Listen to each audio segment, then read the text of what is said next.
Welcome back to the engine history.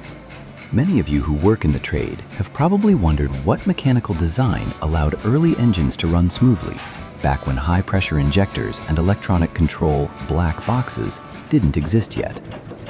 Take a close look at a 1923 Fairbanks Morse YV crankcase, and the answer becomes clear. This is not just an engine. This is a core design foundation of heavy industry. Back in 1912, when the mechanical market still favored thick, crude, heavy fuels, Fairbanks Morse cast semi-diesel engine blocks that were brutally stubborn. This combustion chamber structure does not ignite purely from compression pressure.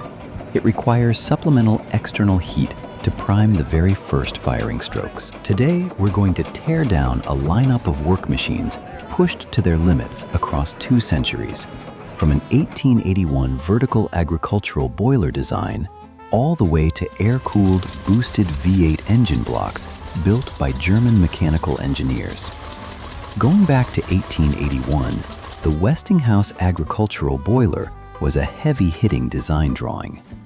Engineer George Westinghouse made a decision that completely changed the structure. He cast the cylinder assembly and crankshaft bearing supports as a single piece to drive assembly tolerance down to near zero. That one-piece construction guaranteed absolute rigidity for the entire connecting rod system. This bulky setup was moved from farm to workshop by mechanical pulling power, delivering extremely stable RPM to threshing shafts and saw tables. It marked a decisive shift from animal traction to full mechanization.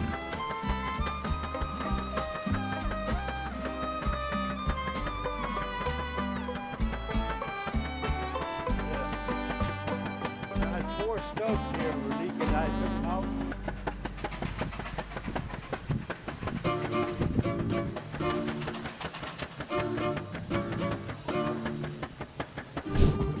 Moving into the early 20th century, the arrival of semi-diesel on the Fairbanks Morse Model Y became a major turning point in fuel consumption.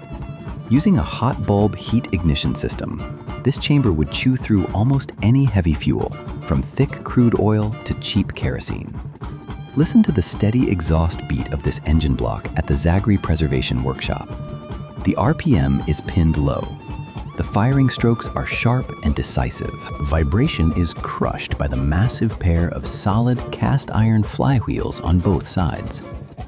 That flywheel mass holds rotational momentum and maintains a continuous pull for agricultural milling systems from more than 100 years ago. Before we go deeper into high-pressure compressed air starting procedures and break down an aviation V12, if you're the type who lives for mechanical specifications and loves watching teardown work, hit subscribe to The Engine History. Don't forget to turn on notifications so you catch these high-value restoration jobs in full detail. Your support is the practical motivation that keeps the team able to strip and explain technical specs beat by beat.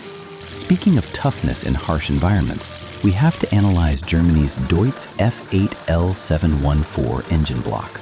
Built in Cologne in 1958, this V8 configuration throws away the complicated water radiator cooling system in desert heat or sub-zero polar cold. Its forced air cooling system, driven by a high-power fan, still guarantees relentless durability. With total displacement reaching 12.7 liters, it delivers massive torque for military trucks and heavy fire engines.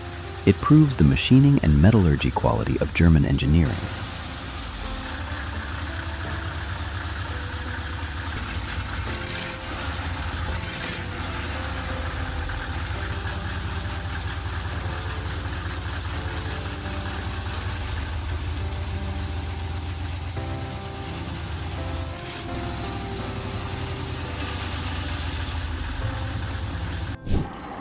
Heavy mechanical environments are not limited to land. Look at the Gardner 8 LXB engine block, and you'll see the peak of metallurgy and precision. In the UK, Gardner engines became a benchmark for thermal efficiency.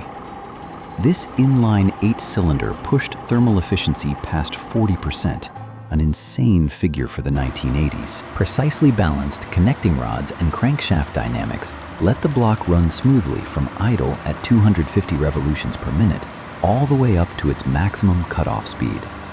The most aggressive example is the 1,000 horsepower diesel fitted to the barge MS Zwarte Zee, built in 1956.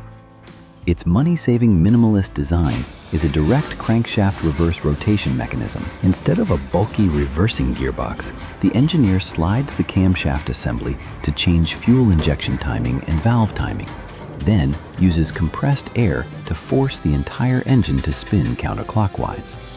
This solution saves maximum weight, but demands extremely strict phase gear manufacturing tolerances.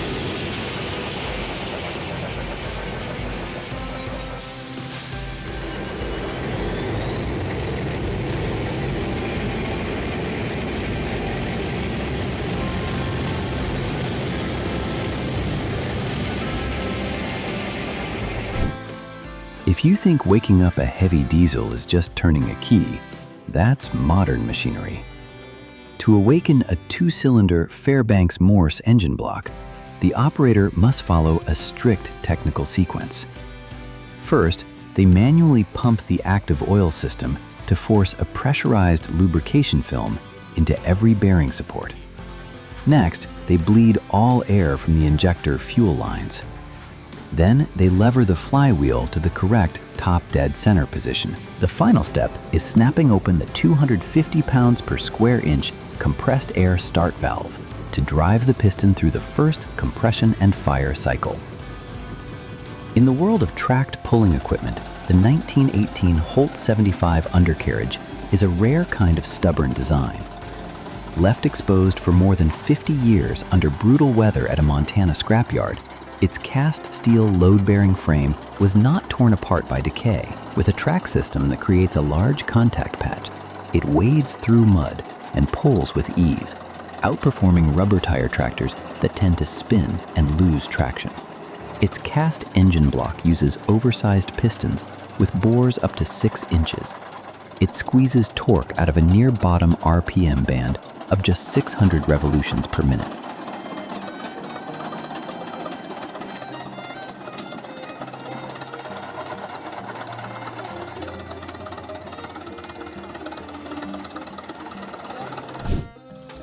Whether it's the compressed exhaust beat of a 16-horsepower Slavia block imported from Czechoslovakia, or the shriek of intake air on a turbocharged Deutz B F6L 913, every one of these designs proves a single core trait. Their cast iron and steel metallurgy is brutally durable.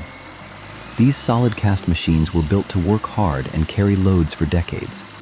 They were not built to suffer small failures and sit in a shop after a few years. A clear example is a small steam engine block in Spokane, Washington, holding steady at 50 pounds per square inch and crushing scrap can shells through full, long shifts. It's living proof of old-school mechanical tolerances. Thank you for watching the Engine History break down the specs today. Did that low RPM soundscape hit the spot for you? Leave a comment telling us which engine block you respect most for pure toughness. Wishing you strong health. Goodbye for now, and see you again in the next deep technical teardown.